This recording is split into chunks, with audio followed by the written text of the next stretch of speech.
F99 న్యూస్కు స్వాగతం.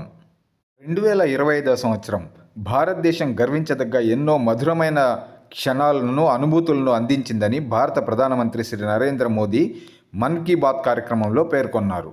Operation Sindoor ప్రతి భారతీయుడు గర్వించదగ్గ ఒక చిహ్నంగా మారిందని, ప్రపంచానికి భారత సైనిక శక్తిని చాటిందని ప్రధాని పేర్కొన్నారు.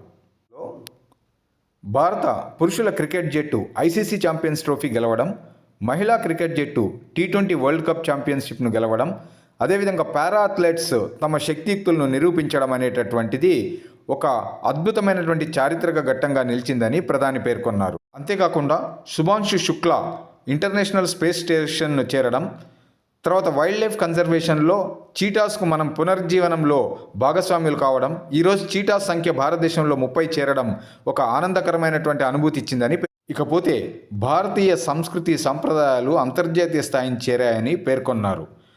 సంవత్సరం మొదట్లో ప్రయాగ్ మహాకుంభం ప్రపంచాన్ని ఆశ్చర్యపరిచిందని, అదేవిధంగా చివరిలో రామమందిర నిర్మాణం ఒక అద్భుతమైన కార్యక్రమని పేర్కొన్నారు. యువత ఎంతోమంది నన్ను అడుగుతుంటారు, మా ఐడియాస్ను మీకు ఏ విధంగా ప్రజెంటేషన్ ఇవ్వాలని.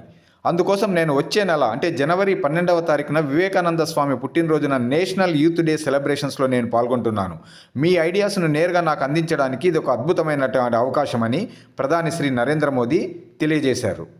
ప్రవాస భారతీయులు కూడా తమ మూలాలను మర్చిపోకుండా కన్నడ పాఠశాల వంటి ఇనిషియేటివ్స్ను టేకప్ చేయడం ఎంతో గర్వకారణమని ప్రధాని శ్రీ నరేంద్ర మోదీ పేర్కొన్నారు.